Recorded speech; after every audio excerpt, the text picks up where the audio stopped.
एक बार नारद जी के मन में ये जानने की उत्सुकता हुई जो आपके मन में हुई कि माया क्या है।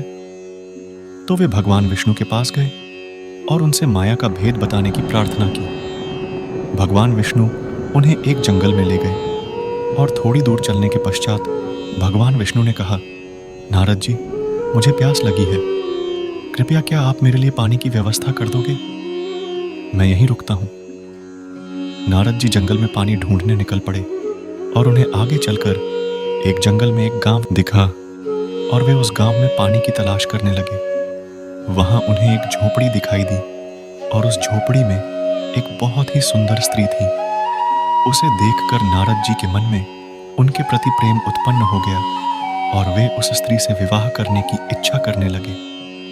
नारद जी ने उस स्त्री के पिता से प्रार्थना की और उसके पिता अपनी पुत्री का विवाह नारद जी के साथ करने को तैयार हो गए। नारद जी का उस सुंदर स्त्री से विवाह हो गया और नारद जी विवाह के बाद खुशी खुशी वहां रहने लगे। आगे चलकर नारद जी को 3 पुत्रों की प्राप्ति हुई और वह अपने गृहस्थ जीवन में बहुत ही सुखी और खुश थे। कुछ वर्षों के बाद नारद जी के ससुर की मृत्यु हो गई और उनकी सारी संपत्ति और पशुधन भी नारद जी का हो गया। नारद जी खुशी खुशी जीवन व्यतीत करने लगे। कुछ वर्षों के बाद उस गांव के पास की नदी में बाढ़ आ गई और पूरा गांव उसमें डूबने लगा। कई गांव वासियों की उसमें मृत्यु हो गई और नारद जी को प्राप्त हुए पशुधन और संपत्ति भी उसमें बह गई। नारद जी ने अपने छोटे पुत्र को सिर पर उठाया और एक हाथ से बाकी दोनों पुत्रों का हाथ पकड़ा और एक हाथ से अपनी प्रिय पत्नी का हाथ पकड़कर नदी के वेग से निकलने का प्रयास किया, परंतु नदी में भयंकर वेग था जिससे नारद जी के कंधे पर बैठा उनका पुत्र नदी में बह गया और नारद जी उसे रोक ना सके।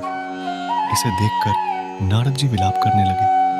थोड़ी देर में उनके हाथ से उनके बाकी 2 पुत्रों का हाथ भी छूट गया और वे भी नदी के वेग में बह गए। नारद जी भयानक रूप से त्राहिमाम करने लगे और उनके दुख का अब कोई पारा ही नहीं था।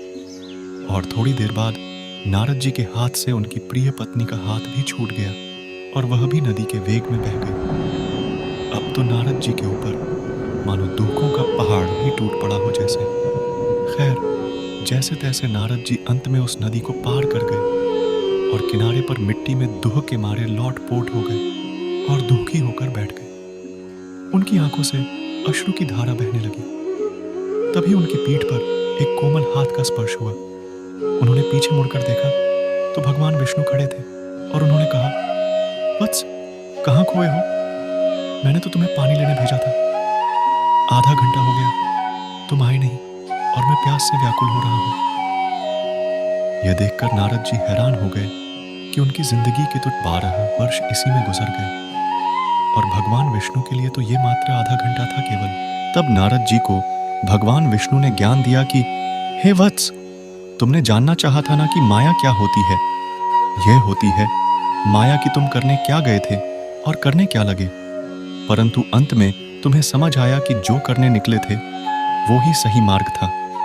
माया के प्रभाव से मनुष्य अपना मानव जीवन बर्बाद कर लेता है और जो समय उसे प्रभु भक्ति में लगाना था वो समय व्यर्थ गया और अंत में पछताता है और फिर वह दोबारा से इस जन्म मृत्यु के चक्कर में फंसा रहता है।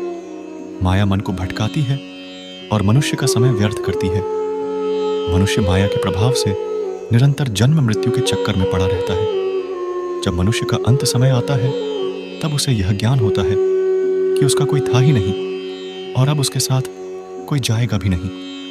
और कुछ समय बाद फिर माया के प्रभाव से उसके संगी साथी उसे भुलाकर अपना नया जीवन खुशी खुशी व्यतीत करने लगेंगे और उसके ना होने से इस दुनिया को कोई फर्क नहीं पड़ेगा।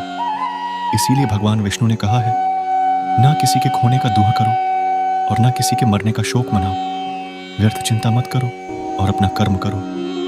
फल की इच्छा मत करो, सदैव मेरा स्मरण करो और इस मनुष्य जीवन को सफल बनाओ। ना सुख में सुखी बनो और ना दुख में दुखी। तुम लाए ही क्या थे जो ले जाओगे? तो आशा करता हूं आपको कुछ ज्ञान हुआ होगा कि माया क्या है, उसका प्रभाव क्या है और कैसे उससे बाहर निकले और क्यों। धन्यवाद। हरे श्री विष्णु।